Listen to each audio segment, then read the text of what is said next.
Hello, everyone. Today I'm with Richard Tarnas, and Richard is the founding director of the graduate program in Philosophy, Cosmology and Consciousness at the California Institute of Integral Studies in San Francisco. Born in 1950 in Geneva, Switzerland, of American parents, he grew up in Michigan, where he received a classical Jesuit education. In 1968, he entered Harvard, where he studied Western intellectual and cultural history and depth psychology. For 10 years, he lived and worked in Esalen at the Esalen Institute in Big Sur, California, studying with Stanislav Grof, Joseph Campbell, Gregory Bateson, Huston Smith, and James Hillman. Later serving as Esalen's Director of Programs and Education. He received his PhD from Saybrook Institute in 1976 with a dissertation on LSD, psychotherapy, psychoanalysis, and spiritual transformation.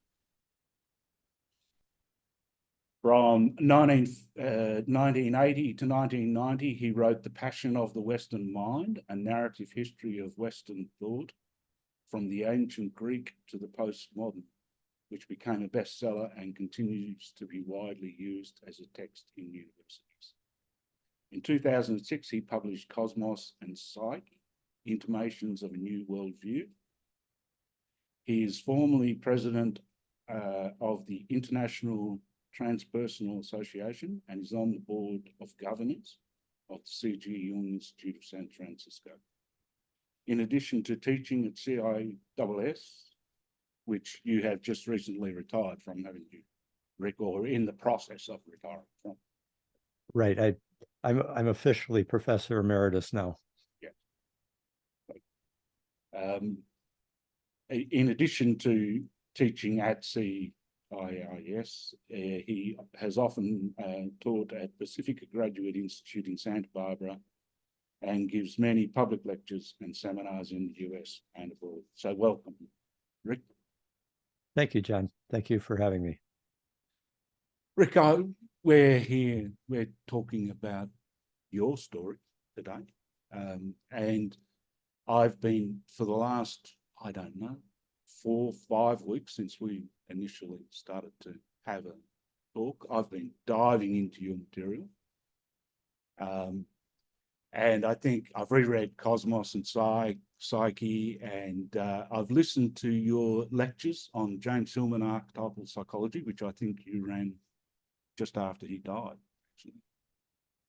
That could, yeah, I think that was the 2012 course I taught, which we recorded. It was in five lectures. So that would have been, yeah, just starting just about 2 months after James passed away. Well, you know, for me, firstly, you give really good insights into Hillman and Stan Grof, and I was thinking I'm really looking forward to speaking with Rick, because I don't know how I like Hillman and Stan Grof. On the face of it, they're quite different. You know, they're two very different people, but I like them both. And so hopefully we can maybe get to that topic somewhere along. Definitely. Yeah, no, it's a rich topic. I remember there was a conference called the Festival of Archetypal Psychology at Notre Dame in 1992. Partly celebrating James's work, but also the entire field and community of archetypal psychology. It was quite a conference. You know, Robert Bly was there, and well, just a lot of the major people from the field. And I remember one of the organizers, I think it was Joe Kapuscinskis, he at Notre Dame said to me, we went for a little walk around the campus during the conference, and he too was engaged by both James Hillman's and Stan Grof's work. And one of the things he pointed out is that both of them carry a certain eros around them. That is, I might even put it a little differently, more like a kind of charisma, charisma in the original sense of that. I mean, they're carrying a vision. They're seeing something that not everybody saw as clearly, even though they're seeing very different things and have totally different personalities, totally different backgrounds. James is American, Jewish, he's coming out of Atlantic City, and Stan Grof comes out of Prague, Czechoslovakia. They're close contemporaries, born within 5 years of each other. But I see the two of them as really two of the most, I think, creative and influential psychologists coming out of the depth psychology tradition, informed by both Jung and Freud, really, though obviously to be informed deeply by Jung recontextualizes Freud more than the reverse. But they both are carrying that dual inheritance.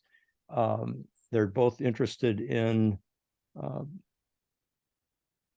deep mysteries of the psyche, of the unconscious, of myth, imagination, psychopathology, etc. But totally different personalities, totally different approaches, and ultimately almost quite divergent attitudes about the healing process and about spirituality, transcendence, unitive mystical experiences, and things like that, which James would pretty much, go ahead. Well, I think with Hillman, Hillman talks about the marriage of spirit and soul, but in a way, it's the soul loves depth to me. The dream and the underworld. That's what he's come to teach us about. That depth or whatever. And with there's some things where Hillman, like the cosmic dance, I couldn't imagine him doing a lecture on the cosmic dance. Like cosmic, the spirit, the kind of him and Robert Bly, they might have a little go at the Californian Sunshine School or the New Age or whatever. Exactly.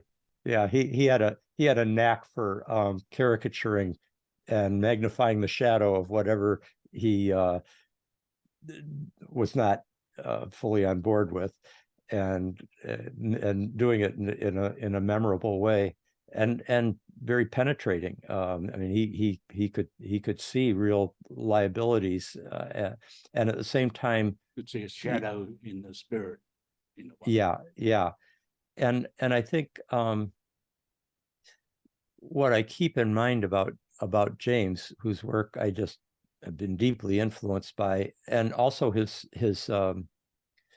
commitment to writing and speaking, but language as a kind of, I mean, he wouldn't call it a spiritual discipline, but it was for him, and his commitment to bringing forth works that had a kind of literary grace and excellence, and that showed a deep grounding in, what I think he would call the Western, and I think he calls it like the Western imaginative tradition, kind of the cultural tradition, but with an emphasis on the stream that goes from the ancient Greeks through Romans and right through the Renaissance and the Romantics up to Jung, and then he very much felt wanting to carry that forward, and I was really influenced by that. He's reminded us of, like, I was one of those people that went off to India when I was very young, 20, 21 or so, and I didn't really think there was any spirituality in the Western world much, that, you know, it was all secular materialism or something, and India had this exotic That's right. and practices and a language and all of that. But it's someone like Hillman that really reminded that actually Neoplatonism, you know, there's a wonderful, and he goes back to Heraclitus, of course, and he can Yeah, kind of turn that's, you on to that Western tradition.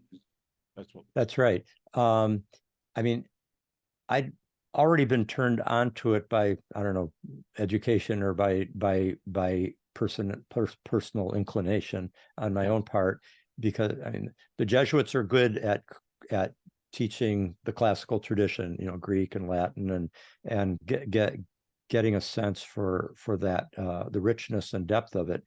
And that carried right through at Harvard and afterwards.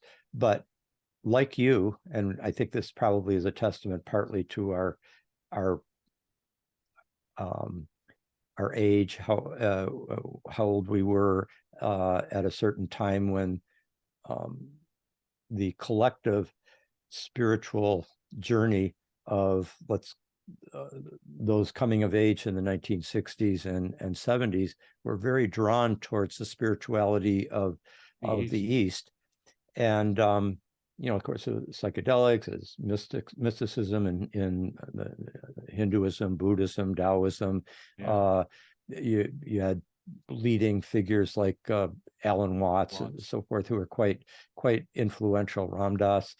And so when I came to both to Esalen and to California Institute of Integral Studies, both of which are West Coast adventurous communities of learning, yeah, they both had, I think, a kind of overall atmosphere in which one regarded that where spirituality, spiritual depth lay was both was in the East, and or as years passed, a little bit more recognizing it also in the South, as it were, like the shamanic traditions, tribal indigenous traditions became very central as well. And that the West was impoverished in that way, and it's largely was identified either with a very limited and limiting view of Christianity, Judaism and Christianity, and also regarding it as kind of colonized by materialistic science, and that Christianity and science, which to a certain extent were James's enemies. I mean, I mean, I remember he once said to me at lunch, he said, actually, there's a group of us at this particular lunch, and he said in the middle of a conversation, he said, well, remember, always the enemy is Christianity. And I happened to be sitting next to him, and I leaned over. I said, James, you can't really mean that. There's so much more to Christianity. You yourself have been so influenced by so many, you know, deeply Christian thinkers, from, you know, Augustine to the later Neoplatonists and Romantics and so forth. Jung himself, and you know, and he kind of, you know, backed away a little, you know, from, you know, he recognized that he was being rhetorically provocative rather than quite accurate in his assessment.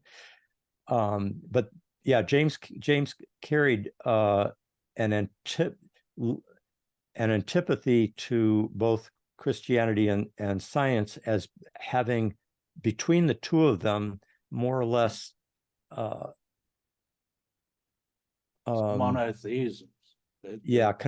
Affirmed a kind of monotheistic ego, the heroic ego, the human being as carrying that monotheism in the modern age, with one clear objective truth that you need to believe in, etc. And it lacked the imaginative soul for him.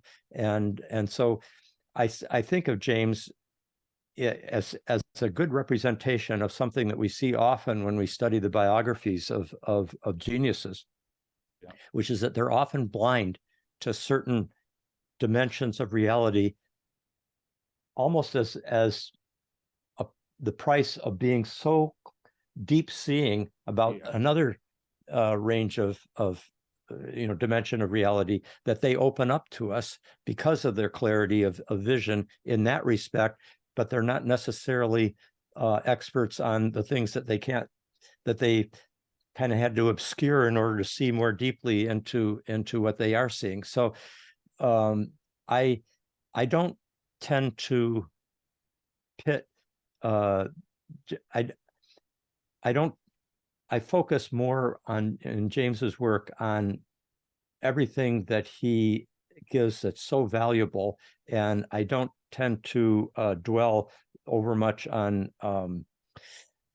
correcting or trying to correct some blind spot on his part or something like that, any more than I think as we grow older, we realize that we don't have to convince our parents to be about our position. We can just let them be who they are and still have the confidence in our own position. And and he's, you said in your talk on Hillman, the one I was talking about earlier, that the word soul and anima mundi, Hillman can't do a lot wrong as far as I'm concerned personally, but he's the one that brought those in and then reminded us of Neoplatonism and the Western tradition and all of that. But then with Stan Grof, like, even if I see Stan Grof on a video or whatever, or something he's done, something's on YouTube, you feel calm, you feel relaxed,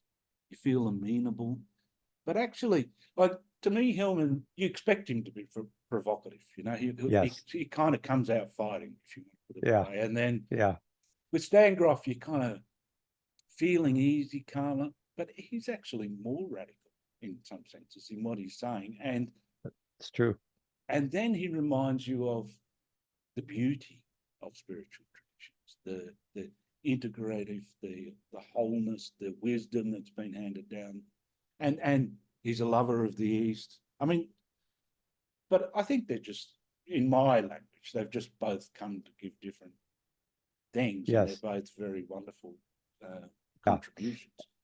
And what's interesting is that they both, I mean, I don't think they set out to found schools particularly, but basically both of them were founders of schools of depth psychology almost simultaneously. They're in, one archetypal psychology with James. 1969 seems to have been a kind of turning point year, 68, 69 in there, when they went to the Warburg Institute in London and so forth. He and Pat Berry and Raphael. And then on the other hand, Stan Grof, working with Abraham Maslow and Anthony Sutich, founded transpersonal psychology as a kind of advance beyond humanistic psychology, so that, because the recognition that beyond just sort of a individual human self-realization, depth psychology should also be engaged with some element of transcendence, because there's dimensions of being and of consciousness that quite take us beyond the personal, though they speak through the personal. And so anyway, both of them simultaneously in that kind of epoch of radical new beginnings and creativity and rebellion and so forth that was happening in the late 60s, they simultaneously brought forth these schools, and they both published their big first major works revisioning psychology in the case of James, and Realms of the Human Unconscious in the case of Stan, both in 1975. So they did have a kind, and then became more and more widely known in the 90s as archetypal psychology and transpersonal psychology gets more and more worldwide attention. So there's some real parallels there, but you're quite right that they're highly distinct, so distinct in personality. Stan bears that kind of calmness that seems to come from, I mean, he went through both with himself and also thousands of patients, such intense transformational experiences using LSD, psilocybin, mescaline, ayahuasca, and other psychedelics, but also breath work that involved, powerful forms of catharsis and accessing dimensions of the psyche and of reality that, as you say, are quite radically extending our understanding of reality and of the human psyche. And while in the case of James, he didn't want to go in that particular direction, and he had a whole different attitude about. He once told a friend of mine who's a close friend of his, he actually introduced the two of us, Gordon Tappan, wonderful depth psychologist and professor from that I knew in the 70s and early 80s. And James once told him, this was, I think, in the early 80s, he said, "I haven't written any books recently because I haven't been angry enough." Now that's completely a different motivation than Stan Grof, who writes kind of out of this desire to kind of share the good news of a much more adventurously exciting reality that we can explore, and that has great healing potential if we're willing to undergo the dark night of the soul and powerful cathartic experiences and relivings of trauma and so forth. That reliving of trauma wasn't James's cup of tea. He had a whole different orientation that I think was affected by modernism and poetry and things like that. You're going to say something. Well, yes, I remember one thing you also said in that lecture is that the poetic, the artistic side of Hillman and how he writes and that. But one thing, when I read Dick Russell's biography rather of Hillman, it's kind of like what I got was like Hillman went up the mountain in Kashmir, but he couldn't get down fast enough. He kind of came back down. And it's like, I'm never going back up there again. Whereas Stan Grof, it's like you'd love to kind of introduce him to your mother kind of thing and all of that. But he's radical about trauma and altered states, and really, it's widening, broadening, as well as, transpersonal. Yeah. It's kind of like he might freak your mother out, but you'd really like to introduce them. Yeah.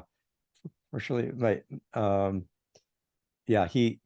he's very reassuring as a person. While James could be quite confrontational on the lecture stand, if you put your hand up from the audience, you risked a certain amount just to come onto the floor and engage with him, because he might regard your question as being so not worth addressing that you feel badly that you brought it up. Well, Stan would be quite he'd figure out a way to morph your question into something that he could respond to in a fruitful way, and maybe kind of form a bridge there. So very, very different. And I think James brought to his language. See, another big difference between them is that one was writing in his native language, English, James, while Stan, who's so multilingual, he's, you know, growing up in Central Europe there, he knew Czech, German, and English right off the bat, but also Slovakian and Russian and Polish. They're just so close. But then he also studied French and Italian and Latin and Greek, of course, but even studied Sanskrit and Chinese. So, I mean, he was so multilingual. But when he came to the States, I mean, he ended up basically doing all his writing in English, his third language. And he's very articulate in English. He uses words very precisely, but he doesn't, since it's not his mother tongue, he doesn't wield it the way James does. James can play with words and bring in poetic resonances and have a certain hint of humor that's if you know the idioms of English well, you're able to tune into this kind of complexity of expression that James is constantly capable of. He kind of pulls you in and then turns you upside down while you're coming in, but you're engaged and you kind of like it, and it's poetic. Yes. Whereas Stan's writing is maybe more getting it down, but then his brilliance is in the map of what he's giving, you know. That's right. Yeah, he's an explorer who's kind of trying to explain in the clearest English that he can, which is quite clear, what these new horizons have opened up. And he has the knack of presenting absolutely unimaginable material in a way that is quite persuasive because of his groundedness and his singular capacity to not be trying too hard to convince you. He more wants to share it with you. He doesn't have a lot of ego investment in you being convinced. It's just he wants to get it out there so that you can make up your own mind, but he basically just wants to express it as clearly as he can so that you can walk across that bridge. James invites you. James is more like, I remember Jean Cocteau once said about being an artist, and he said, the muses do not welcome novices. They simply they simply point at the tightrope silently, and in a way, James is kind of more like Cocteau in that sense. Like, he excuse me, he brings you to his insight, but he doesn't. You have to you have to do some work to kind of follow him into what he's seeing, because he's so literate. He's so such a master of irony and rhetoric. Excuse me.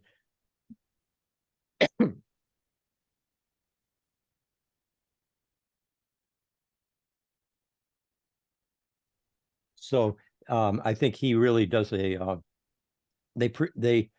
communicate, I think, equally effectively, but in such radically different ways.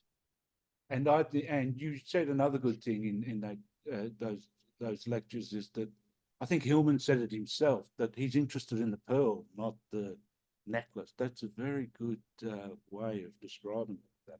That's right. Yeah, he likes that metaphor very much, and he said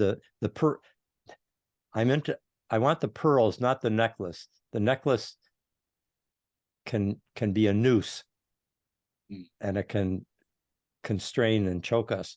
I remember when he was saying that, it was at a kind of retrospective he was doing in Santa Barbara of archetypal psychology's origins, and he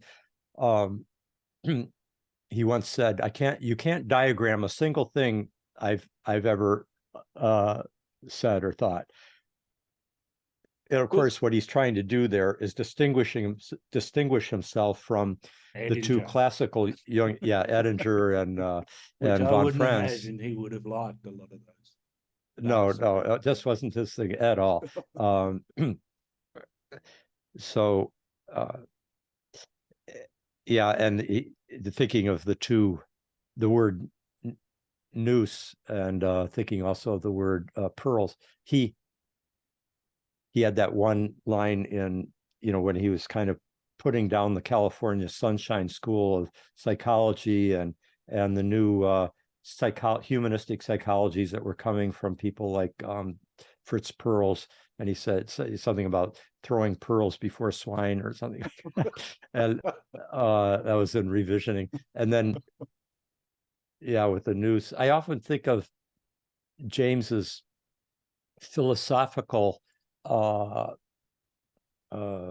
parameters and biases as really come to the fore when he's dealing with Platonism, because he's obviously both in love with Platonism, deeply informed by it, Platonism, Neoplatonism, and at the same time not at all someone who would adopt the full Platonic vision of say Neoplatonism and Plotinus's view of the one, that emanates into the into the many and moves from spirit into soul and into body and matter, etc.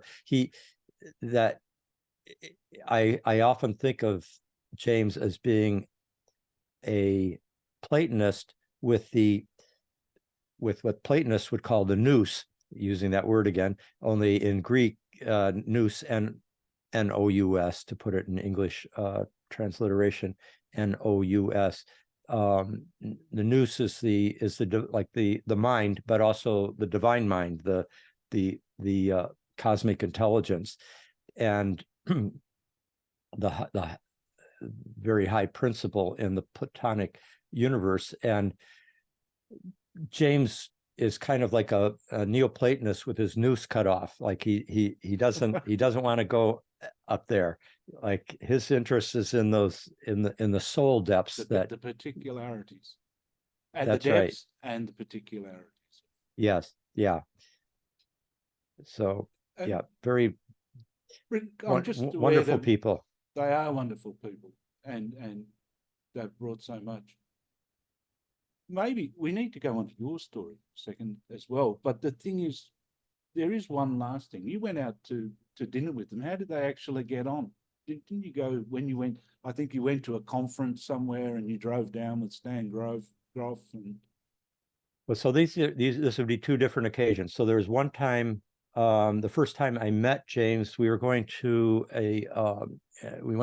Stan Grof and I drove up from Big Sur to San Francisco for an annual meeting of the American Academy of Psychoanalysis, which was the more liberal association within the psychoanalytic world. And both James Hillman and Stan Grof had been invited to speak at this conference. So, and that's where I first met James, and he and I had lunch together. That's where we first met. Stan was not part of that and didn't meet James at that time. But having, met James, and then he wanted to publish one of my papers, and we started, being in more regular correspondence, and I invited him to come to Esalen when he wanted to. So he and Pat Berry, also at Casey and Mary Watkins, Adolph Guggenbill Craig, all came with them one time, because as director of programs, I could put them up there at Esalen, and then they could enjoy the beauty of the Big Sur coast and the hot springs and so forth at Esalen. And so one of the times that James came, Stan Grof happened to be giving a lecture in the main hall there called Huxley at Esalen on a lecture in the evening that anybody could go to. And so James came, and the lecture was on the kind of hidden Newtonian metaphors that Freud drew on for his psychology. Kind of the way the ego, the id, the superego interact, and they're very much like kind of Newtonian forces and entities that act on each other, and they're kind of the hydraulic pressures and so forth. Very, very Newtonian 19th century science, and so Stan wanted to bring out that kind of mechanistic, metaphoric infrastructure that informs psychoanalysis. And James was very, very much appreciated that lecture. And afterwards, Stan and I were sitting in the Esalen Lodge, having a cup of tea before, by that point, it's like about 11 o'clock at night. And James stopped at our table and thanked Stan for the lecture and his appreciation. And we got into a conversation. I would say the conversation lasted maybe 10 minutes, maybe 15 minutes. It wasn't very long. It was somewhere between 1980 and 83. And at a certain point, we were talking about attitudes about the archetypes within the therapeutic context. And Stan and I were representing a position whereby through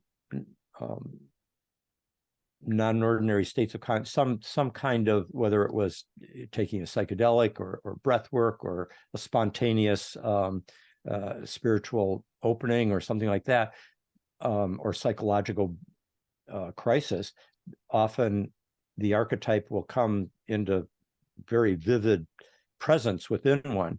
And in Stan's opinion, if you're in the context of like a safe container with a guide or a therapist or a shaman or whatever, having that kind of archetypal possession state take over and come through and express itself, come to consciousness, and there can be a releasing and a healing that can be quite profound. And James, at that point, said, "I can't go there. It's just too dangerous." And he politely but rather quickly got up from the table and excused himself for the evening, for the night. So that was kind of the extent of it. We didn't have that. I think there was some. I mean, Stan, as you say, was a very kind of calming and friendly persona, but for a person who holds a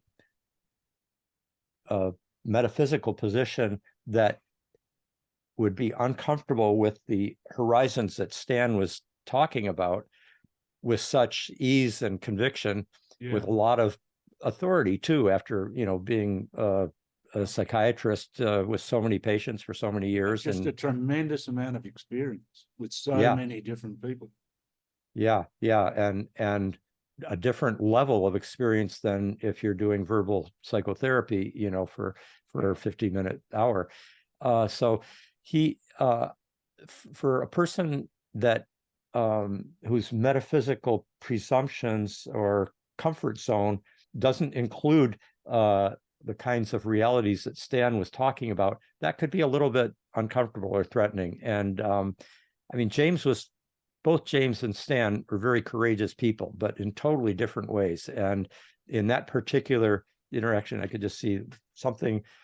I think Stan's almost like his calm, unassertive way of stating a position was a little bit, when that position was not something that James could be comfortable with. I think he he rightly knows the danger. This is James, rightly sees the danger of archetypal possession states. I mean, God knows our own countries, half of it seems to be in something like that. And there's been 20th century history is riven with powerful examples of that, which Jung analyzed so insightfully with like that essay Wotan about German, the rise of Nazism and the possession state. He saw it going into. So at the individual level, it can be quite destructive and self-destructive. But what Stan's point is that the archetypes are there. They're informing us all the time, and to the extent that they begin to have a deleterious effect on us because they're acting so much from the unconscious, it can be very important to come into direct contact with them. Now, Jung was kind of in between Grof and Hillman in this respect, because Jung was more willing to, I think, enter directly into the altered state, so to speak, than James was. But he was quite cautious about, the early movements within psychiatry towards interest in psychedelics. And he was afraid that it could catalyze one too fast, because Jung himself felt that he himself had just kind of held on to his sanity by a thread there for a while, and he was very conscious he was holding on to the table, so to speak. That's right. So there's some real dangers there that he wanted to protect his patients from as well, because he knew how close he got to kind of having a collapse of personality that could have been far more destructive than fortunately happened. So he knew the peril there, but at the same time, the focus on active imagination and the willingness to really dive pretty deep into those realities made him more of an in-between figure between Stan and James. James's focus on archetypes was much more through he loved the poetic reflection. He loved the sudden insight that can come when you suddenly see the connections between the heroic ego that drives, the American. The viventias, he calls them. There's kind of exciting insights out on the edge where you can kind of see the gods in operation in the world. That's right. Yeah, a certain type of epiphany where it can suddenly bring together, as in this case, like seeing the coherence between Yahweh and the monotheistic religious convictions and the Cartesian rational ego and the modern American can-do optimism and manifest destiny and all that. I mean, just he saw the coherence between those totally different expressions of what he saw as being unified from an archetypal perspective. And so the hero archetype, the kind of monotheistic hero archetype driving it. And so he loved that kind of epiphany. He loved the poetic imagination and the ways it could come through in poetry and literature and in psychological reflection. But he did not want to take that deep dive into an arena, a depths of the underworld that risked not being able to come out with the kind intact in the way that James felt he had managed to come out intact, and he wanted to preserve that.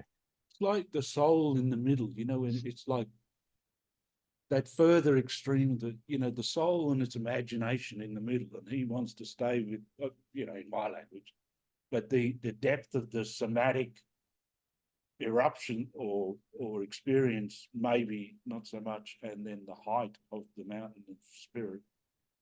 That's right. That's right. Yeah. So, but again, this gets back to how sometimes the limitations in a genius's vision permits the illumination that he or she is able to give us. He's Because described the pearls better than anyone else ever will.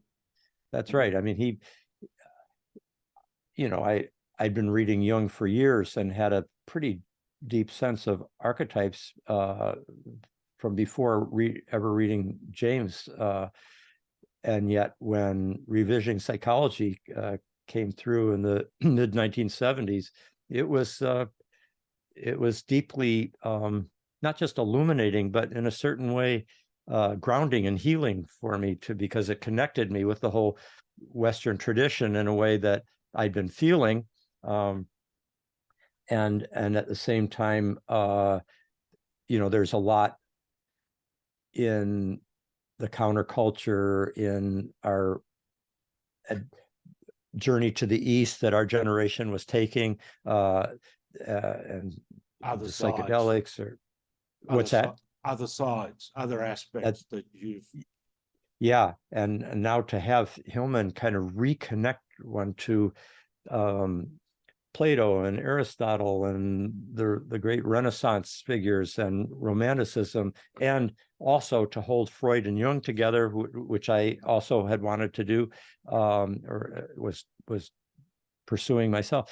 I just had such I really fell in love with James's work at that point, and found it just a real treasure.